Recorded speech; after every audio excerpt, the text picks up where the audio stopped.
webinar, Digital Reskilling, Empowering Under-Resourced Communities on Both Sides of the Atlantic. My name is Astrid Siebert, and I work as a Senior Fellow for Tech and Society at the German Marshall Fund of the United States. I have the pleasure to guide you through the next hour, where we want to talk about what skills are needed for the digital future and how governments and companies can and are supporting the retraining of overlooked people who lack these skills. Allow me one PR comment. This webinar is organized in the frame of the EU-US Transatlantic Expert Group on the Future of Work. And this expert group has been brought together by Bruegel and the German Marshall Fund with the financial support of the European Union. But Bruegel and GMF have the sole responsibility for the content.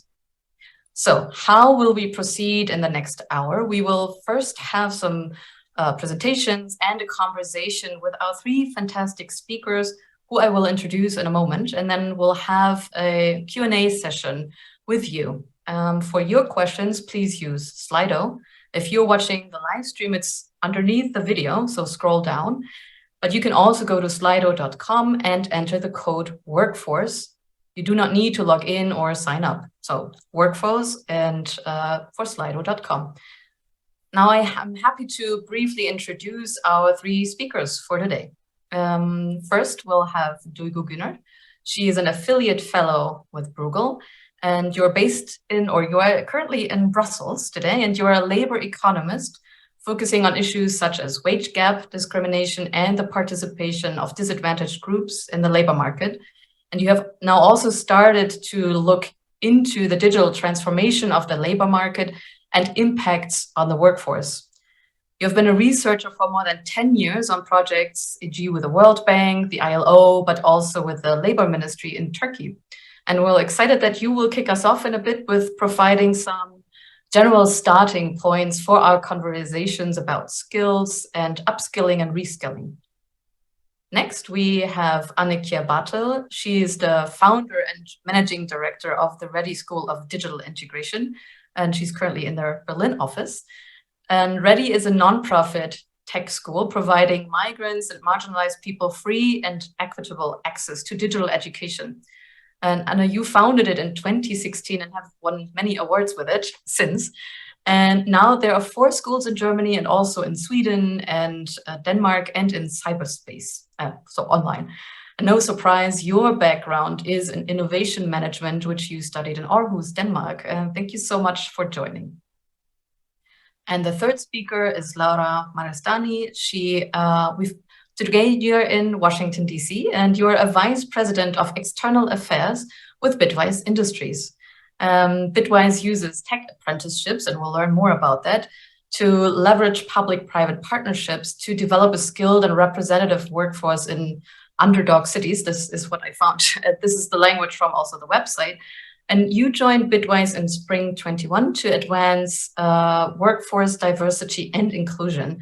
You bring ample experience from policymaking and Capitol Hill, where you worked to develop and advance more inclusive legislative agendas.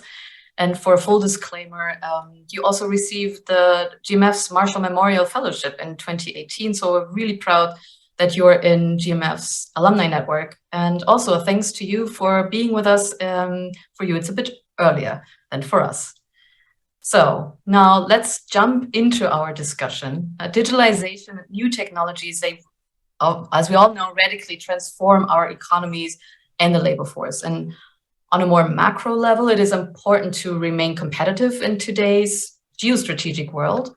So we need to make sure that we have a workforce with adequate skill sets for the digital age. On a more individual level, and we'll also talk about that, upskilling and retraining is also a way of empowerment. And the EU has just recently pronounced 2023 the European Year of Skills. We'll see what that will look like. So to start us off, I have a bit more of a creative question to start us off. First, so if digitalization in the future of work was a living creature, an animal or a plant, what would it be for you and why? And Duigo, you have the honor to go first. And let's see what you have come up with. Thank you, Astrid. So when I was thinking about this question, I immediately thought about a plant, a herb actually. It is a variety of thyme. So, but this one is not used for cooking. So in some regions, this is used as a ground cover in backyards because it is very low cost. It is low maintenance. It can grow even in like areas where there is no access to water, and it is very resistant to pressure. So, and it is labor saving in that sense because you don't have to mow this type of herb.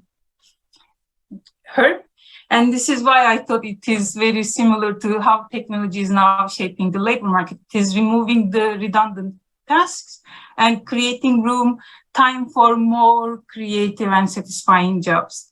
But also in a similar way, it grows very fast. So now technology in digitalization in the labor market is going faster than our imagination. So sometimes we lag behind to catch up with the new opportunities brought by technology, but without proper regulations, like without setting the ground, like some borders for this plant, it will just cover everywhere. So similarly, if we don't really provide regulations, it might go beyond our initial intentions and maybe create also some unexpected and unfavored outcomes. So. Okay, thank you very much, Duigo. So we moved from more of an herb where I thought, okay, that sounds nice, to a creature, a living plant that moves and covers wildly if it's not regulated in a way. Thank you so much for that. Anne, what's your impression if digitalization, the future of work, was a living creature, an animal or plant? What would it be for you and why? Well, I guess living in Berlin, the usual standard answer would be a unicorn, but given that they still don't exist as far as I know, I must say, I guess I'm very highly into mushrooms at the moment. And the more I look into the world of mushrooms and the mycelium that is sort of underground and understanding the big ecosystem actually of how mushrooms work, I really think that there's so much that we both can learn there for the sustainability and the ecosystem of the future. And I also say it because a lot of digitization is happening underground. Like most of the time, it's something that we actually don't see. So it's only when it's sort of popping up under the ground and we hopefully have a good user experience that it actually comes to our awareness. So yeah, I would say mushrooms. Okay, thank you so much. So the key word here was that you also said that a lot is happening underground and oftentimes it's not even seen. It's a whole ecosystem that is created or creating and alive. So Laura, we started with herbs now and then mushrooms. What's your take on this, or your plant or animal?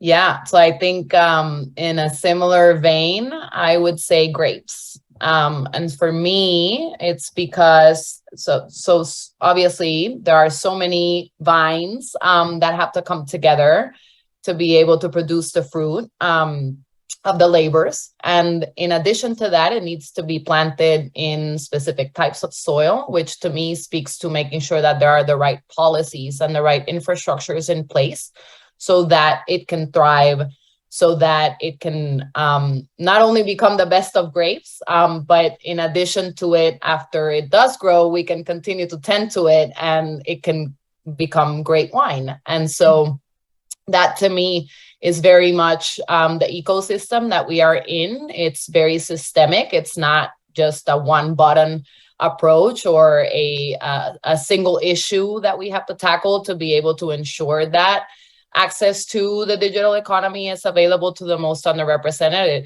It is going to require a lot of veins, a lot of tentacles, so that we can make it thrive.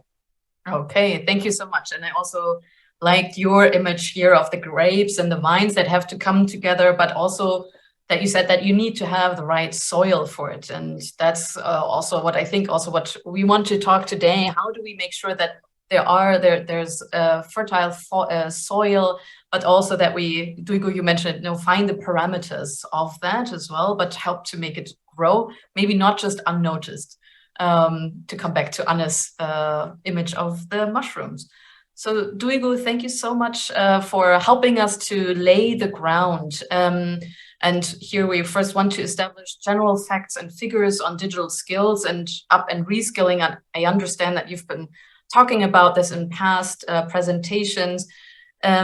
So as a labor economist, you've also now looked recently into technological changes and impacts on labor markets. I have two questions for you for the general framing. So could you briefly help us to categorize or define digital skills? I mean, that's the buzzword here, but what's the bandwidth here? Is it possible to say which digital skills are most needed in the future generally? And a second question, well, I guess everyone has an idea about digital upskilling or reskilling. What are the top 3 to 5 insights or points that you think people should know about? Thank you so much. Thank you, Astrid. So actually the term digital skills refers a range of different abilities, many of which are not really skills per se, but a combinations of behaviors, expertise, know-how, habits, character traits. So I will just quickly overview what we mean by basic, intermediate, and advanced digital skills, so we have a common understanding of what they refer to. Basic digital skills are basically the ones that enable us to function at a minimum level in the society. These are really like things we do every day without even noticing, like foundational skills like performing basic tasks, using a keyboard, a touch screen, for example, or using basic software for like word processing, Google documents, Excel sheets, managing files on laptops. And also some relate to privacy issues and like being able to communicate using emails, searching for basic information online, or filling forms. These are really the bare minimum we should have. Intermediate skills, on the other hand, they are more about using these digital technologies in a meaningful and beneficial way, like the ability to critically evaluate the technology or create content. Here we have there are 3 examples in this graph, like desktop publishing, digital graphic design, and digital marketing. As you see, these are really job-ready skills, so you can immediately apply this in certain occupations. But they're also very generic, so they prepare the individuals for a wide range of tasks in different settings. But they are also really evolving faster than any other group. These are, as the technology progresses, the set of intermediate digital skills is also evolving. So advanced skills, on the other hand, they are really those skills needed by specialists in ICT professions, such as computer programming or network management. So globally, in the coming years, there will be tens of millions of new jobs requiring advanced digital skills. So these include artificial intelligence, big data, coding, cybersecurity, Internet of Things, mobile apps. So this everything which sounds so fancy, they go in this. And already many employers are claiming that they are having difficulties to find people with needed skills. So these skills are actually the most promising for better jobs, let's say. So when we talk about upskilling and reskilling, they are basically referred to the same thing, but like upskilling is still polishing your existing skill set, while reskilling is really completely from scratch, starting a new skill set for new jobs in new industries. So when we think about the reskilling and upskilling efforts, what we see is that, like, I would like to highlight 3 main components that I find really important. To begin with, the need for reskilling and upskilling is really bigger than we think, because even today, even in Europe, which is one of the most digitally active societies, only 54% of Europeans have the basic digital skills. In US, it is like we know 1 out of 3 of the workforce don't have the basics. So this, even in the current setting, there is a huge need for reskilling people. But also the estimates, the forecast about the future, they just basically say even the basic jobs are going to change tremendously. And 1/3 of the workforce is going to have major transformations in the digital skills they require in the job. So even today, we need reskilling to match the bare minimum, and in the near future, we need even more investment in reskilling so that we can keep up with the transformations in the labor market.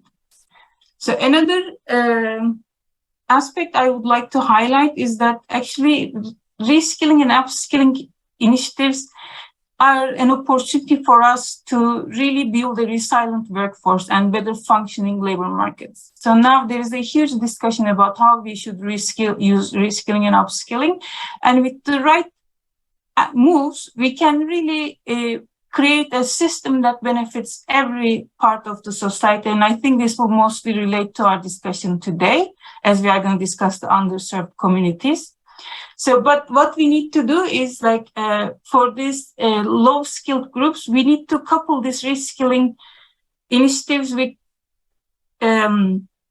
supporting measures like career guidance, providing financial incentives, funding, micro-credentials, so that these people who are least advantageous in the society can benefit the most, so that the gaps don't widen, but we use reskilling to close the gaps. So the third point I want to make is it can come as very obvious, of course. So digital skills as now are very much in demand. So everybody is complaining that they are having difficulty to fulfill the open vacancies. But actually, soft skills present the most opportunities. So because the technology is going to evolve at a rate that we cannot even catch up easily. This is why it is important for workforce to have this internal mechanism for them to adjust themselves without really requiring big policy initiatives to help them to smooth transition. So when we look at the soft skills, which are going to be important in the future, which are already important, but maybe more so in the future, are critical thinking, complex decision-making, creativity, and learnability. So this might sound like not skills, but like characteristics, but actually these are all skills that can be practiced and improved with proper help. So I think this would be the things I would like to highlight about reskilling and upskilling. Thank you. Great. Thank you so much, Bruegel, first for laying out the different skill sets. So the basic digital skills, the intermediate skills that you need to have, that some have, and then the advanced skills. And then also for your 3 points on upskilling. Did I catch the number correctly that only for upskilling in Europe, only 54% have the basic skills? Yes. Okay. Okay, so yes, that's the number for European Union. Yes. So I couldn't find the corresponding number for US, but for US, I just find something about the workforce. Then it is 1 out of 3. Okay, so lacking the skills. Lacking the skills there. Mm-hmm. Okay, so just wanted to make sure that we take those numbers with us, because that also tells us that there's quite a lot to do, and so it's no surprise that we also see in Germany and other countries now a big push for further education, retraining, and that the EU has the 2023 skills year, and we'll hear also what's happening in the US actually now with Laura. But before we dive into that, Laura, we would love to learn more a bit about Bitwise Industry. And in a 2021 letter to the government, Bitwise Industries described itself, and I quote, as a female and minority-led technology company that has been training unexpected people from undervalued places for jobs in the digital economy. Could you unpack this a little bit for us? So who are the unexpected people and the undervalued places? And do I understand correctly that providing training is your main business at Bitwise Industries? Thanks.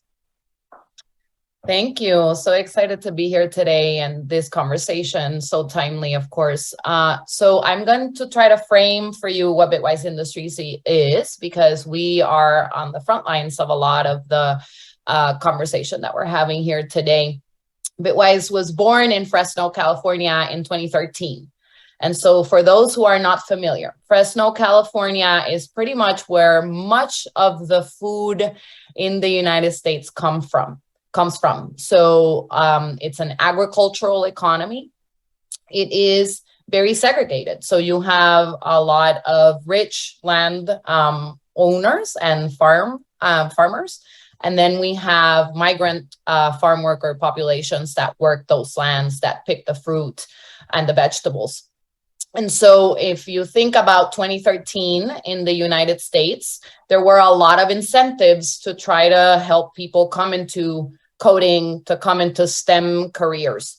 But what happens, and at the time I was working in civil rights organizations, so none of this is disconnected. All of it is connected, as I was talking about the analogy of the grapes, that you have all of these massive investments going into communities across the United States to help people learn how to code. But then you're putting them into economies where there are no demand for their skills. And so those folks couldn't stay home. There was no upward mobility for them. And the primary reason was because you didn't have the rest of the incentives to create a digital economy. So just training people in and of itself is not going to do much if people around them don't understand what their skills are for. So the Bitwise model evolves in this ecosystem.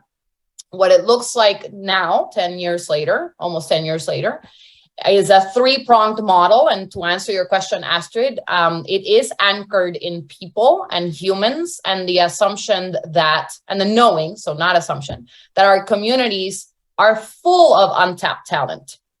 And so we start with a pre-apprenticeship and apprenticeship program where we are bringing people in from non-traditional paths into the workforce, and we reskill them into technology. And so that looks like, from the pre-apprenticeship side, we provide a lot of our courses for free. We provide free equipment for anybody who needs it. We provide childcare. We provide all of that support ecosystem, also without making assumptions about what that is, because individuals' experiences are all very different. So it's not a menu that we apply to everybody, but it really is about providing a support network to skill people quickly into technology. And quickly is the key, because what we want to get them into is to paid apprenticeship programs as fast as we can. But the world is still biased. And so what happens is that even when we train people into careers, and particularly folks that we are reskilling that may not have degrees, that may come from underestimated backgrounds. So you asked, who are these folks, right? So they are folks that are outside of the system. And whether they're coming back and trying to learn something new, or it is that they are trying to get into a high wage, high growth job, we have to make sure that we are supporting them. And for us to do that, we have to get them into a paid opportunity as fast as possible. But we also sort of navigate the bias in the system with the fact that Bitwise is a technology company ourselves. And so we hire these folks into our own technology projects. Those projects actually start in many cases from doing digital literacy, because our communities, again, we have to increase the demand for their skills. And so we do that in partnership with government and other partners so that we can do additional outreach. And just to flag the number, about 16% of Americans are digitally illiterate. And so that means that they don't even have the basic skills. So in a lot of our communities, we encounter that. We try to supplement it with digital literacy programs. And then we are able to build technology across sectors, whether it's for micro and small business owners or schools or libraries. On those projects, we have senior developers paired with apprentices that are getting paid over $18 an hour, are getting benefits for themselves and their families. And then the third thing we do in our cities is we house all of that ecosystem in castles. So we revitalize Blythe downtown spaces where we have low-cost co-work options. We have all of our coursework, we have student support specialists, we have our technology companies. And so with the whole goal being, we want to upskill these folks, we want to make sure that they have opportunity, that we're not just training people for whatever, right? That we are creating the opportunity for them to come into technology careers meaningfully and for the long term. Great, thank you so much. So you helped us a bit to situate bitwise industries in this ecosystem. And did I understand the number here also correct? 60% who are digitally 16. Okay, who you say who are in the US who are digitally illiterate. Okay, just wanted to make sure. I was like, 60 sounds awfully high. No. But yeah, okay. All right. So, but that's still a sizable number. And also thanks for helping us understand the terminology of what you said, under unexpected or underserved. So people who have been outside the system. I understand that this could be people that, I don't know, have been in prison, or others who were out of a job for a long time for whatever reasons. Can you give us one or two, I don't know, what are some, well, without naming names, of course, but who are some people or backgrounds that people have that are your typical, let's say, apprentice? They look like the communities we're serving. They look like the most underestimated in the communities we are serving. So that can be obviously in the Central Valley. We have a lot of kids of migrant farm workers, for folks that were migrant farm workers or are of Hispanic descent. We have a lot of LGBTQ veterans. We have a lot of reentry folks, so formerly incarcerated folks. So really our programs and our over 10,000 alumni really look like the most underestimated communities in America. Okay, thank you. And I like the bit where you also said that you are serving exactly the communities, but also work in these undervalued places in cities. So there's a strong link to the cities where you are situated with Bitwise Industries and those locations.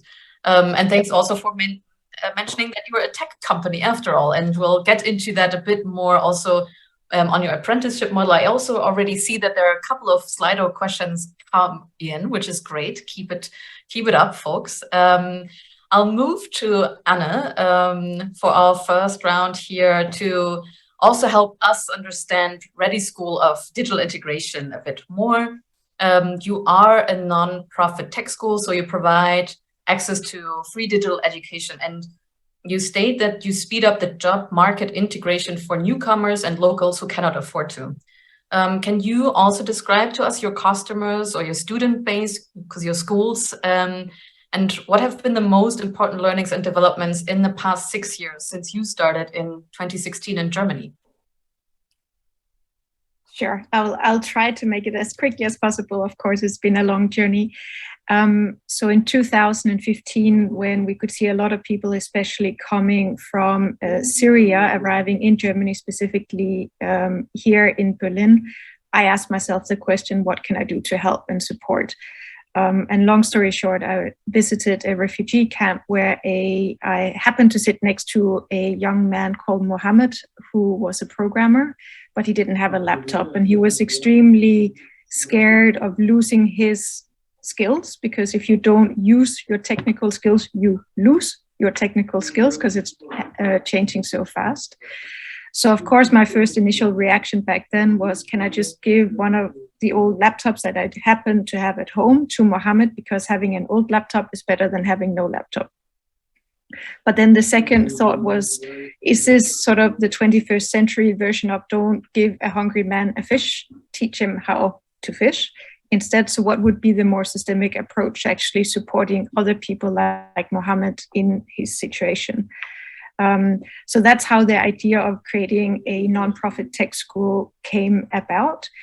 Ready School has been developed all the way from the beginning through co-creation, meaning that in the beginning, there was Mohammed and myself. Then we decided next time we meet, we both bring 2 friends.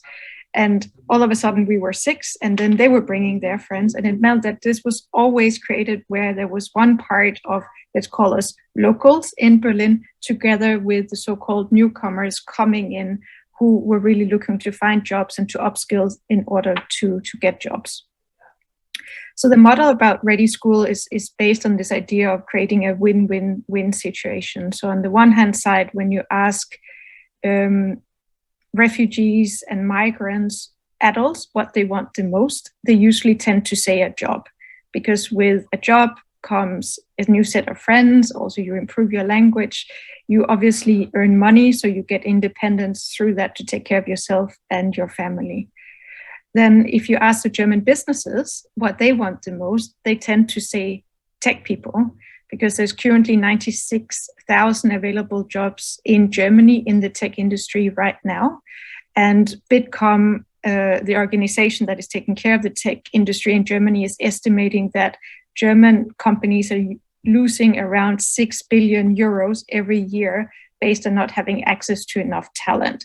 So this is a financial challenge for many of these companies, and they are willing to invest money in order to get access to more talent.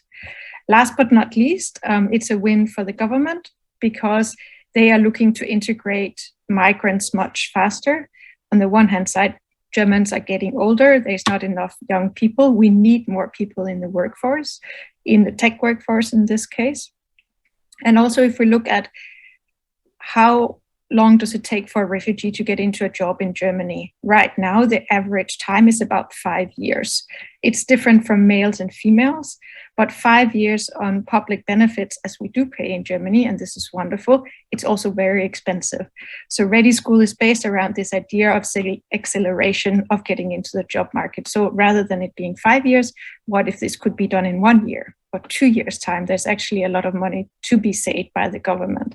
And this is how we, little by little, are really working on the business model also around Ready School to make sure that we can keep on scaling and supporting a lot more people.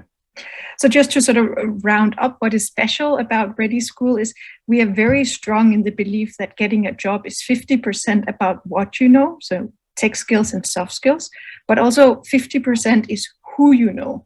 So this is why I was talking about the network in the very beginning, because this is probably the biggest challenge for migrants coming to Germany, because you come usually without a network.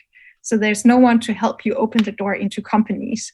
And this is mostly how we find jobs these days. It's not necessarily sending an application, because a lot of people are doing that. And the chances of you getting picked, if you have some holes in your CV because of your experience as a migrant and a refugee coming to Germany, it is that you're not going to get into the job. Therefore, we need to find new ways.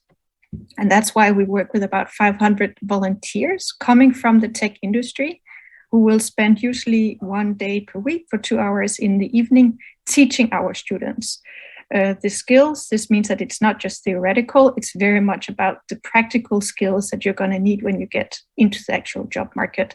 And when your teacher is coming from Microsoft and you are high-performing students, the chances of you then getting invited maybe to go to Microsoft and have lunch with your teacher and getting introduced to the HR department is much, much higher. And this is how we manage to get, at the moment in our high-end tech programs, 75% of our students are getting into full-time jobs. So we're very proud of that.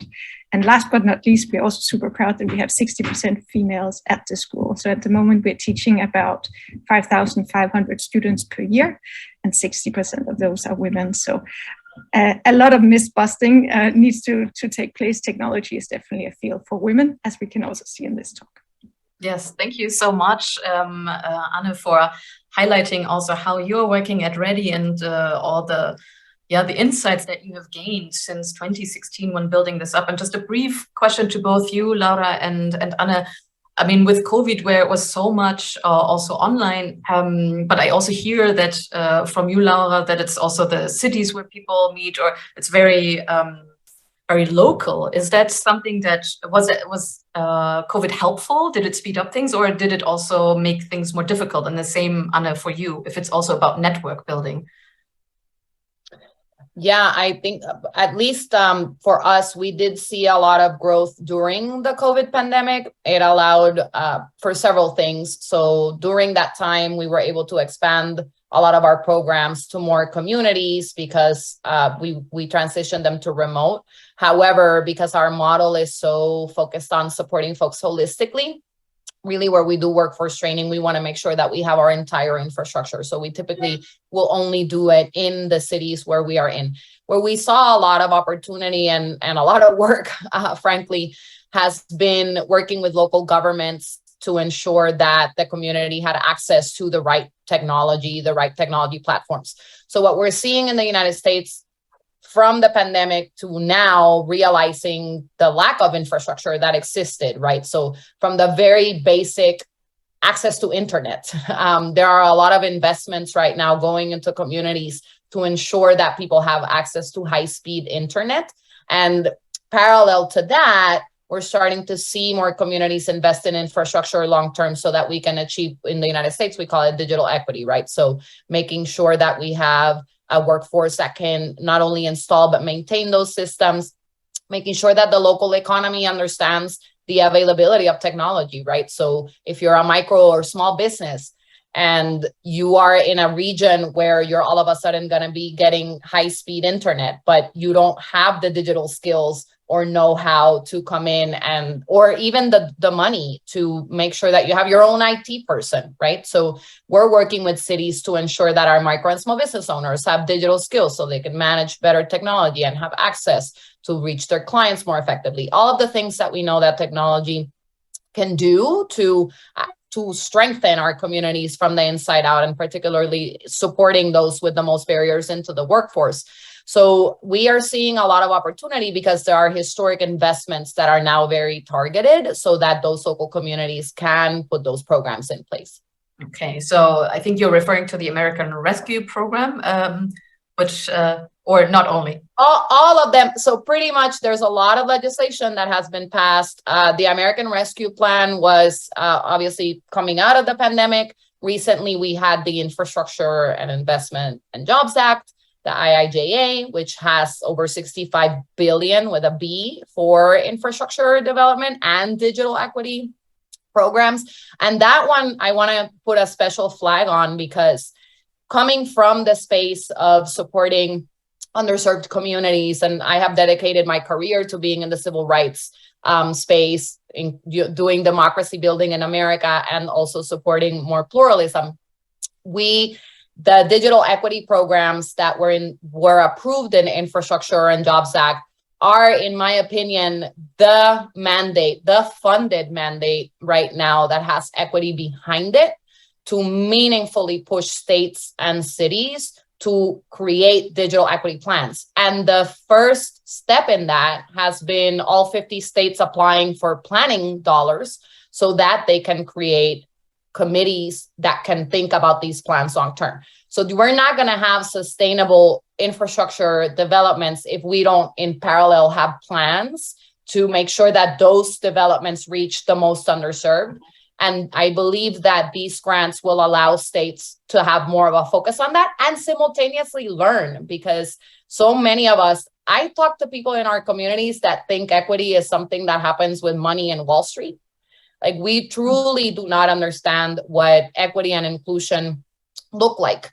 We have invested a lot in America in thinking through what the problems are, but now that people understand that there are problems and that we're more or less in agreement of what they look like, less has gone into thinking about solutions. And what is historic about the current investments is that now we're getting a push to actually implement those solutions. And having been a Bitwise, seeing Bitwise when I was in the democracy world, what really attracted me to the company back then was we are doing it. We have so many of the answers to how we can do it, and we don't think that that should be proprietary information.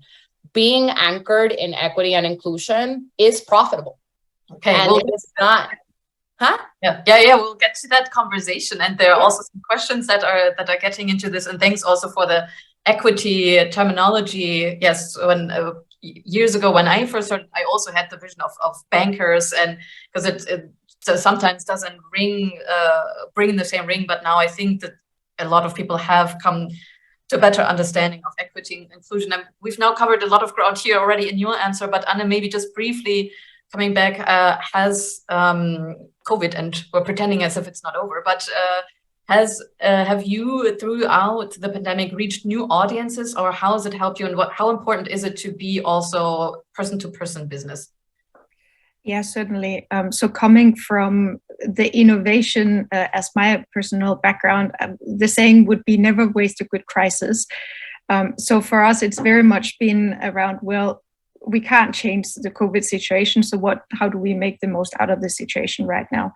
for our high-end tech students, it was fairly easy to go from, okay, now we're teaching in person, now we're teaching online. So pretty much overnight, all of that had been sorted out. Where it was a lot more complicated and complex to solve was, of course, especially with our digital literacy students who are learning how a laptop works and who were also sitting inside of refugee camps. So getting the hardware, and the German refugee camps to a large extent do not have internet. So we also needed to get internet sticks into the refugee camps. But the learning curve needed for somebody who's just learning how to use a laptop to all of a sudden be able to install a little USB stick to get online and then to log into a Google Meet or a Teams or a Zoom call is a very, very steep learning curve. And it took a lot of hand-holding for my team to really sit with every single student and making sure that, like, what do you see? Like, what the cursor is moving, press there, double press, what's a double press, and so on and so forth. But again, it was a lot of hand-holding, but it was a lot of wonderful experiences when all of a sudden there was a connection through to the sofa inside of a refugee camp, where we then ended up with our female students and their whole families sitting next to them and being very excited and like celebrating that all of a sudden actually we managed. So it took about 1 month before we had gotten the whole digital literacy courses online as well. But what we realized was that it actually does work. It works much better than we had anticipated. So we invested a lot of time in really understanding the logic of online experience design when it comes to digital literacy learning. Because at the end of the day, it's really about experiences. And these experiences need to be so well designed that people want to come back. And even when it's bothersome, it's something that is so worthwhile doing and so exciting that you keep coming back. So we were very happy that we could keep a graduation rate of about 70% for our online courses, whereas when we do it in person, it's around 80%. So it was not as good, but it was still very, very high. And certainly it was a lot higher than when you do massive open online learning, which is sort of the default standard, but where we also know that only about 3 to 5% of the people who start actually also graduate. So for us, it was important that that experience in itself is a good one. It also meant that we could start the Ready School in cyberspace. So this is now our full virtual school. We got some extra funding thanks to the German government and the Ministry of Commerce to test out what might, if Ready School was really a platform, what would this look like and how could we ensure that the community teaching approach that we have would also be a good and meaningful experience online. It's been going on for 10 months now, so we're still learning a lot in the process. But this is something that really makes me very excited, because if we can teach people in the north and the south of Germany right now, why then not in the future also be teaching people sitting in Europe and people who might be sitting on the African continent, because we are more or less on the same time zone. So it opens up great new opportunities, both to get more volunteer teachers as well as getting new students into the school. Great, thank you so much for helping us understand and also taking us with you in the latest exploration of the online school that you're creating. I see already a lot of questions coming in, and I want to have one last question to you, Bruegel, before we pick up some of the questions here now on Slido. And if you're watching live, then it's really down just beyond the live stream. Otherwise, go to slido.com and enter the word or workforce, and you can see the questions. Bruegel, now you've listened to this, and from a labor economist point of view, and these are important but potentially also very resource intensive programs, it seems. So what do you make of that more from a macro level perspective? Do these programs make sense? I mean, I don't know, that's the right language to put it. And who, or should it also be more with the employers or more from the government action that we see? What do you think about that?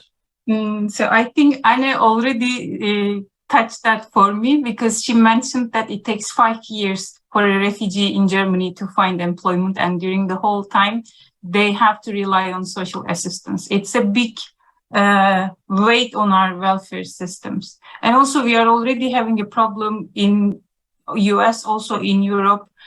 The aging society is already bringing the welfare system a bit to its limit. So we have to make sure that there is less additional pressure on it.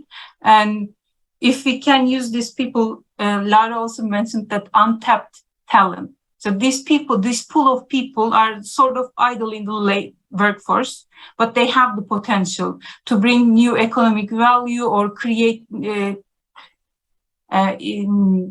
ideas, because digital technologies also allow people to create new businesses which are really innovative that we cannot think of. So there could be these hidden talents that we would miss otherwise if we don't invest in this retraining opportunities for underserved societies. But it is mostly, I believe, to save the welfare system, to a bit lessen the pressure on it already. It is important to make it possible for everyone who has a potential to be productive, to be in the labor force and be productive, and for their for their whole life cycle, not only for today, but also in the next 10 years coming.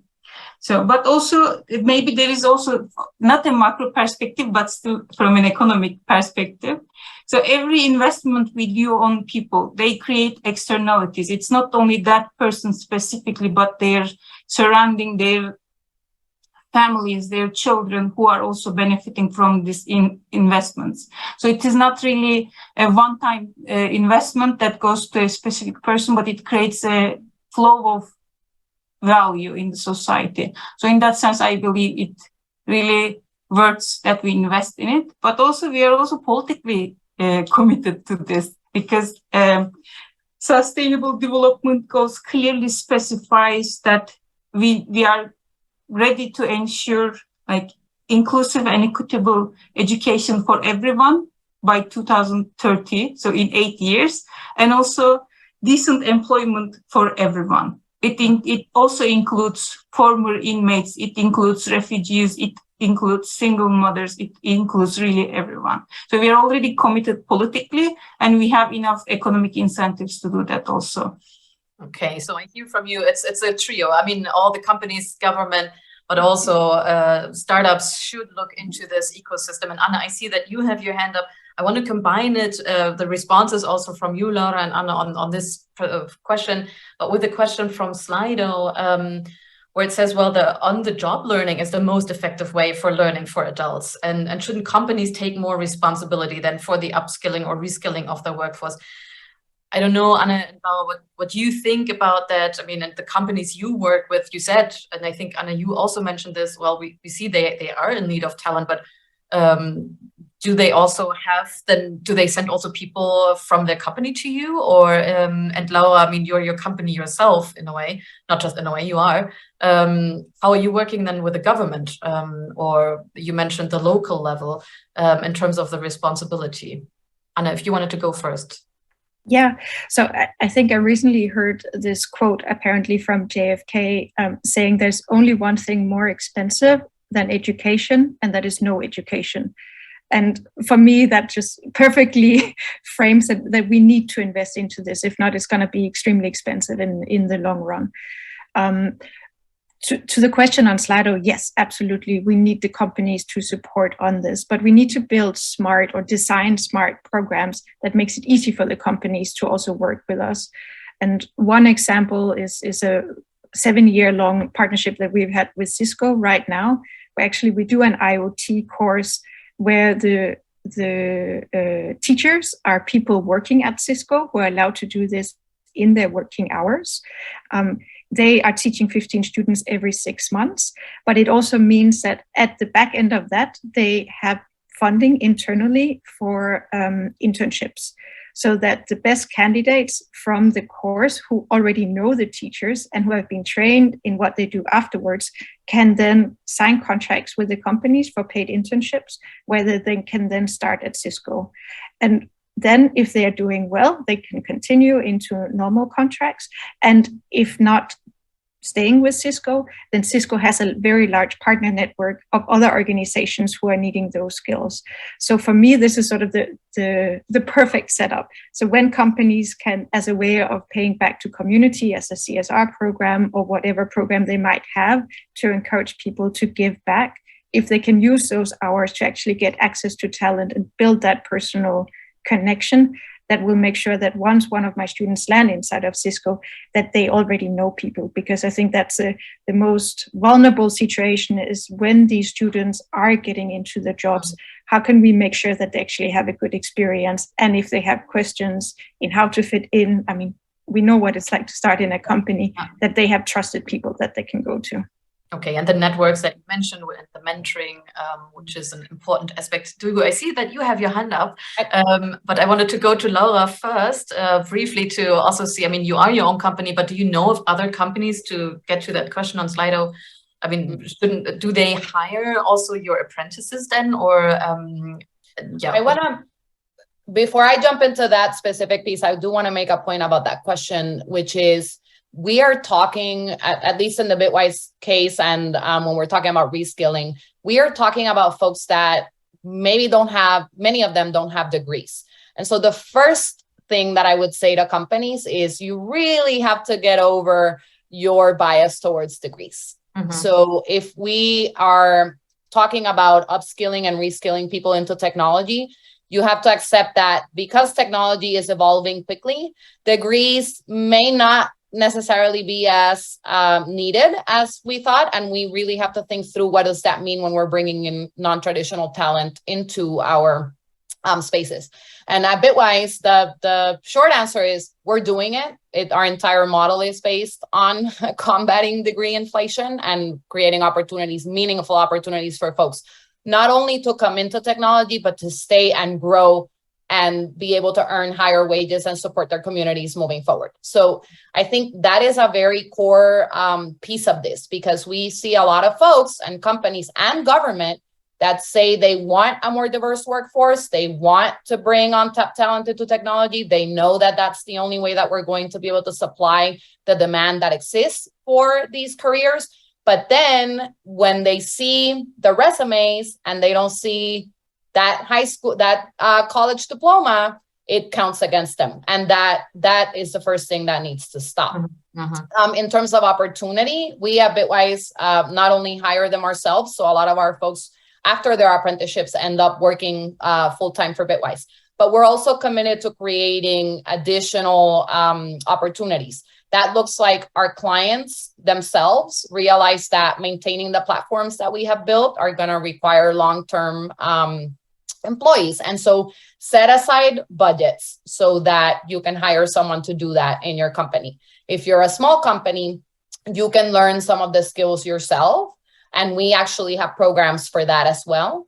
And we're working with our local governments to do that. And in addition to that, we also have our own seed funding. So we are able to help up and coming founders launch their own startup technology companies. And so a lot of those, as well as we think about our ecosystems, we do have other smaller and mid-sized technology companies that come into our spaces or that are being supported by Bitwise to strengthen that digital economy around us. Okay, so I hear from you that yes, of course, companies also have to do their part. They have to hire people or overcome the fixation on degrees. And I think we're hearing more and more of that, the direction moves away from university degrees, but also using just micro-credentials or also different types of trusting in skills, or people just show that they have the skills. And I understand, Anna, from a prior conversation, that is also a challenge that you have set aside in the German landscape, where we are very much still fixated on degrees, but also that is a challenge for you in getting some of your programs accredited, because some of your teachers don't have the official degrees. Anna, Duigo, I think you had your hand up. But I have one question I wanted to also take from Slido to also give the audience here a say. And here's a question: how can we reskill workers who actively need money? No one would hire them without these skills, and many don't have the luxury to take time off to learn new skills. I don't know if you wanted to also take this up a bit, or Anna and Laura, if you have responses to that question. But Duigo, if you wanted to first make your first comment, but if you have an answer to this one as well, that would be great. Actually, here I can just suggest that some like public initiatives, so like individual learning accounts in France, so where people have a sort of training budget which is assigned by the government. So it is, I agree, it is one of the main reasons people cannot participate is training is either time or financial constraints, and it is very legitimate in the current setting of our society. But here probably maybe there is more role really to civil society to generate the mechanisms who can provide this combined training system where they can, I don't know, like evening schools, things like that. I agree. It is very, it is not easy to just suggest people should be training without really providing the environment for them to do so. But I don't really have much else to say on that, honestly, but it is a bit difficult. I understand the difficulty, and here there are some initiatives engaged by the government, but I don't think they are necessarily doing the job either. Anna, I see that you're unmuting, so you have something to say. Yeah, so it's a super critical point, and I think a lot of people are actually missing this, at least when you work with government structures. At Ready School, we're teaching in the evening, so from 7 to 9. Because we co-created again with our students. So we already knew from the beginning, this cannot be a full-time course. It can only be it needs to be a modular course where people are being taught 2 times per week. And it needs to be outside of the hours where they might be doing integration courses, language courses, or they have their jobs, or they might actually also be at university. So it's something that is inside of the schedule that they are doing. Also, we do courses on the weekend. So we know, especially for the women who have kids, in our women program that we have specifically built around this, 40% of our students are mothers. And the only time that they said that they had time was Saturday morning. One of the insights was, for instance, also a lot of the women from the African continent that we are working with, they are Christians. So they go to church on Sundays. So Sunday was not a good day. So the only day we could really do it was Saturday. But this didn't come as a surprise to us because we were doing this and developing it with our students. So we already knew, and this is why we can have such a high participation rate and also graduation rate. Yeah, I think that's the shortest answer. Co-creation is really the key here. So you moved the training to the evenings. You suggested, okay, and which is happening in countries that the government also gives official time. Like in Germany, we have the Bildungszeit, so the education time that you can request as an employer, which but still you need to be able to fund. And I think I don't know, Laura, what you would say. How people who don't have the financial resources, is it apprenticeship then the way to go? So earning while you're learning? I mean, yes. And our pre-apprenticeship, which is the piece where for those that have more than basic skills, we have to upskill them a little bit just before we can get them into the pre-apprenticeship, are built as in very quick bursts and then bursts of courses. So our courses are around 6 weeks. And similar to what we were talking about with Ready, we have also built that around different schedules. So we don't assume that everybody can attend afternoon or night classes. We also have daytime classes and other options for our folks. But the main goal is we need to upskill them quickly because we want to get them into paid apprenticeship. Mm-hmm. And obviously, when they are in the paid apprenticeship, the expectation is that that is their job, right? They don't have to have 3 or 4 or another job so that they can focus on it. We also try to focus on wraparound services. So what other things do the individuals have that we can connect them to? A lot of our folks, you know, maybe they may be homeless, they may struggle with hunger. And so we want to make sure that we are supporting the individual holistically in that process. And then the bottom line for employers is find a way to pay your folks, because I know that even as we talk about paid opportunities, a lot of folks in Europe and in some of my family in Italy themselves are expected to go and do these learn on the job opportunities without being paid. And that's just not acceptable. We need to make sure that we are setting aside budgets and making that a priority. Great. And you already mentioned the transatlantic dimension. We're hitting the hour. There are so many other cool questions at Slido. For example, also how do we adapt trainings to the economic sector, to the needs? We know about the short skill life or life of skills, the shelf life. This is a whole nother debate. How do we ensure that what you're teaching is really in tune with what the economy needs, and who are you cooperating with? I don't know if you have really briefly 30-second answers to that before we get into the very final round. Bruegel, Anne, or Laura, anyone who wants to take this? I just quickly want to say something about this. If we invest in soft skills and if we provide people with this skill set, then it would be also easier for them to do it themselves. As technology is evolving, they will find new jobs, interesting places, opportunities. They will find opportunities. We don't have to keep continuously finding opportunities for them. Yeah. And for us, it's project. Go ahead. Sorry. So for us, it's project-oriented learning. So the students are building real projects. So it's very practical skills that are applied. Okay. And Laura, you're right there. You're working with companies, and your apprentices are working exactly on what the clients need. So you are automatically aligned, I would say, or is that correct? Well, we try to build in collaboration with our economies. So we are actually part of a lot of the conversations across the regions and across sectors on what skills are going to be needed in our different communities. And so we actually teach different things and focus on different curriculum in our different cities, depending on what the infrastructure needs are. We also help shape that agenda because a lot of our communities, even at that higher level, don't really know what's coming, right? So we are helping to shape up what the recommendations are for what those economies of the future need to be in our local communities. Great. Well, thank you guys so much. And I've been really looking forward to the exchange and you meeting. And Anna and Laura, I've talked many months ago that you guys need to interconnect, and Bruegel coming into this mix is fantastic. So have you, from this now, taken a transatlantic perspective, a last quick round, lightning round? What is something that you've heard now from the transatlantic partner, Laura, and your example from Europe or Germany, and Anna from the US, and Bruegel, you can choose, that you think is really worthwhile to look more into. And I would start, let's go the other way around. Laura, just a brief snippet, anything you're taking away that you've heard from the other side of the pond.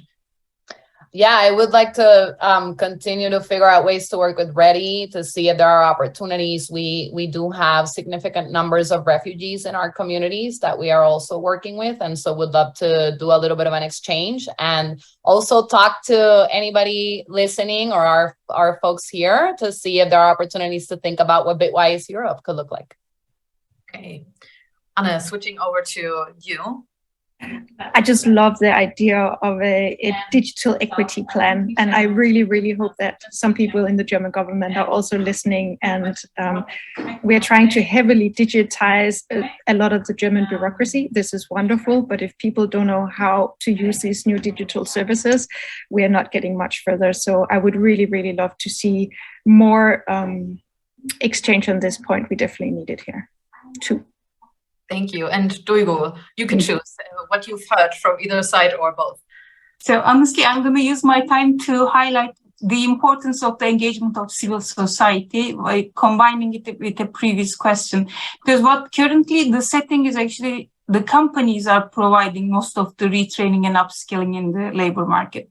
But then what we see is people who are already will provide higher return are getting those trainings, and then the retraining is widening the gap. But with the inclusion of civil society active participation of NGOs like Anna and Laura, then really those who are in need of training are getting the training. So I really value their work, both of their work, and I'm very amazed that they are training thousands of people. It was so nice for me to hear that, and very, I'm hopeful about the future actually. Thank you. Okay, thank you so much to all three of you for taking time, and hopefully there will be some more conversations either about mushrooms or herbs or also Laura, the wine that you pointed out, what you think about the digitalization in the future of work. Thank you, and thank you for everyone who was watching and for all the questions. And we would love to continue this conversation in some shape or form. Thanks for watching, and yeah, bye-bye. Thank you.